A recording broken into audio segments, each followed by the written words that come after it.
What if Commander Kor never invaded Matar to conquer it? What if the Klingons came because there was something on that planet they were terrified of losing? Because once you look past the black and white aesthetic, the Casablanca inspiration, and the obvious Klingon occupation, the biggest mystery and a case of chiaroscuro isn't why Matar is under Klingon control. It's why Kor needs to control it at all, and that distinction changes the entire episode. A powerful Klingon commander doesn't send forces into a strange world, occupy its population, and hunt a resistance movement simply because he wants another piece of territory. There has to be a reason.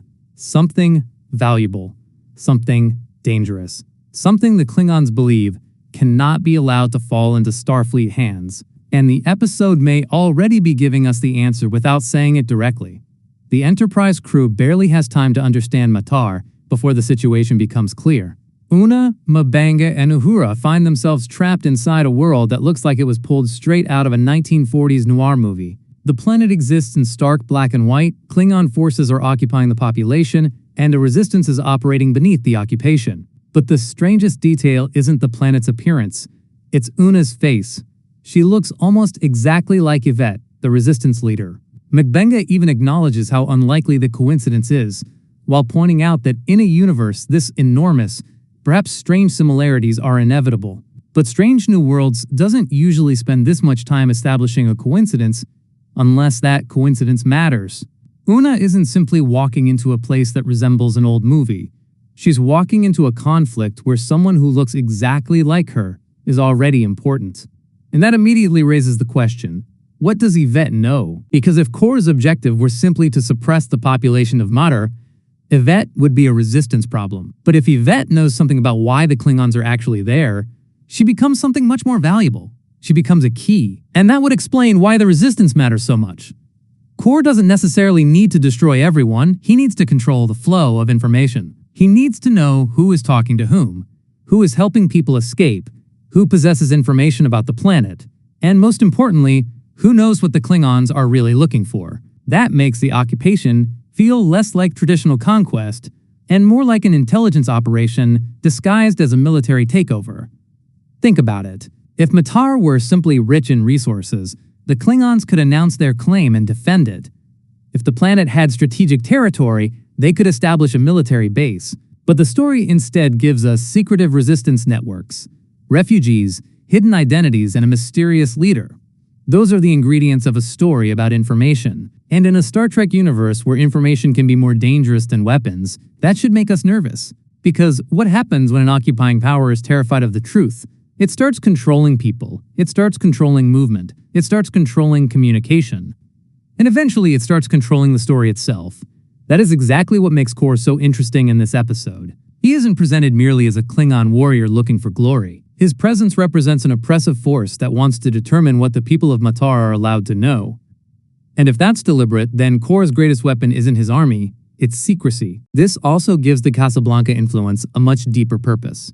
In the classic film, the occupied city becomes a crossroads for people trying to escape, resistance fighters trying to survive, and powerful authorities trying to control who gets out. Strange New Worlds takes that basic structure and drops it onto Matar. Yvette's establishment becomes a meeting place. The Klingons become the occupying power. The resistance operates in the shadows. People are desperate to escape. Everyone has something to hide. But there is one crucial difference.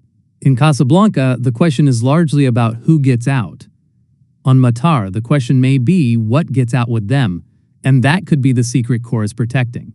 Imagine for a moment that someone from Matar escapes with information about the Klingon operation.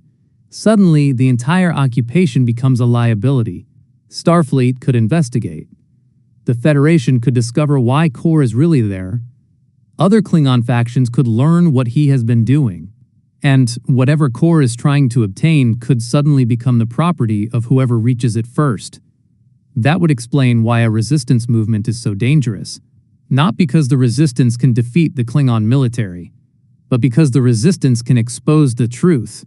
And this is where Una's presence becomes potentially disastrous for Kor. Una isn't supposed to be there. She doesn't understand the political structure of Matar. She doesn't know the history of Yvette's resistance. She doesn't know which people can be trusted.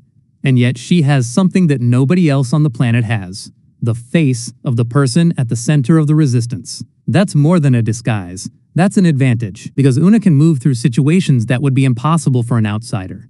People may mistake her for Yvette. Enemies may hesitate. Allies may reveal information. And Kor may suddenly be forced to deal with a Starfleet officer who can walk into the middle of his operation without immediately looking like an enemy. But what if Kor understands that? What if that's why Una becomes more dangerous than the entire resistance? Because Kor can fight rebels. He can fight Starfleet. But how do you fight someone who looks exactly like the person you've been hunting? And there's an even darker possibility.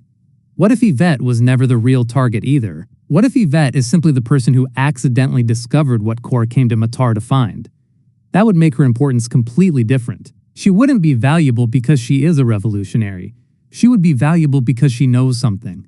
Maybe she discovered the truth behind the Klingon occupation. Maybe she knows what lies beyond the planet's strange reality.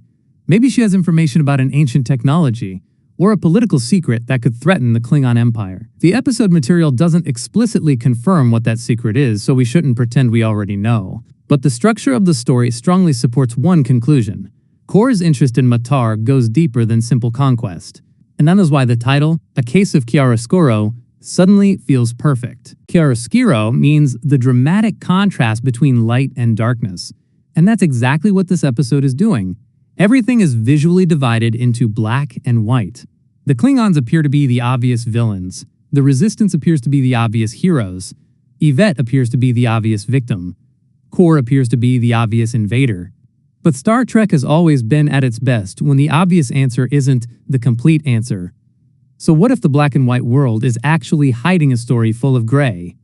What if Kor believes he's preventing something worse? What if the Resistance doesn't know the entire truth? And what if Starfleet's arrival is about to expose something that neither side completely understands? That possibility becomes even more important because Strange New Worlds loves using strange planets as mirrors for human behavior. The setting may look completely alien, but the conflict underneath it is familiar.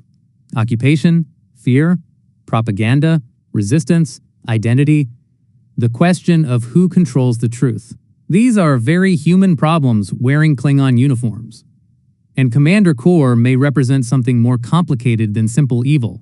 He could believe that whatever he is protecting is necessary for Klingon survival. He could believe that allowing Starfleet to interfere would create an even greater threat. He could even believe that the people of Matar are safer under Klingon control than they would be if the secret escaped. And that's when the story becomes genuinely interesting. Because if Kor is lying about his motives, the Enterprise has to expose him. But if Kor is telling the truth about the danger and only lying about why he's there, then Pike's crew could accidentally unleash something they don't understand. That is the question I would keep watching for. What happens when Starfleet finally discovers what Kor was willing to occupy an entire planet to protect? Because the Klingons didn't need to make Matar look like a prison. They chose to. They didn't need to hunt the Resistance with such intensity unless that resistance threatened something important. And Kor didn't need to become the face of this occupation unless his mission carried consequences far beyond one planet. Which leaves us with the biggest theory of all. Matar may not be the prize. Matar may be the lock. And Commander Kor may be the man standing in front of it, making sure nobody opens the door. That would explain why the Enterprise's arrival is so dangerous.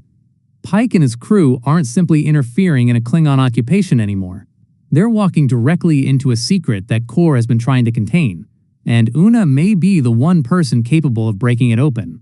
Because on a planet where everyone is hiding behind an identity, the woman who looks exactly like the Resistance leader could become the one variable Kor never planned for. The Klingons came to Matar believing they controlled the board.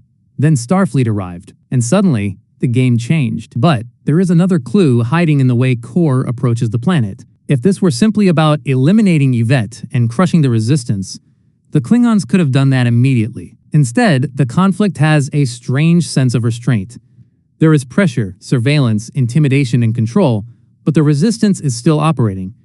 That suggests Kor may actually need the people of Matar alive. He needs them to lead him somewhere. And that changes the question from who is Kor fighting to who is Kor waiting for. Perhaps the Resistance has access to something the Klingons cannot reach through force alone. Perhaps Yvette is protecting the location, the person, or the information that Kor has been searching for all along. And this could explain why Una's resemblance to Yvette is more important than it initially appears. Una doesn't just become another Starfleet officer caught behind enemy lines. She becomes a living disruption to Kor's entire intelligence network. Everyone who knows Yvette has a reason to react when they see Una. Some might mistake her for their leader. Others might immediately realize something is wrong. Either way, Una can expose relationships that would normally remain hidden. She doesn't need to interrogate the resistance to learn its secrets. Her face can make people reveal themselves naturally. That's an incredibly dangerous advantage, especially in a world where trust is literally a matter of survival.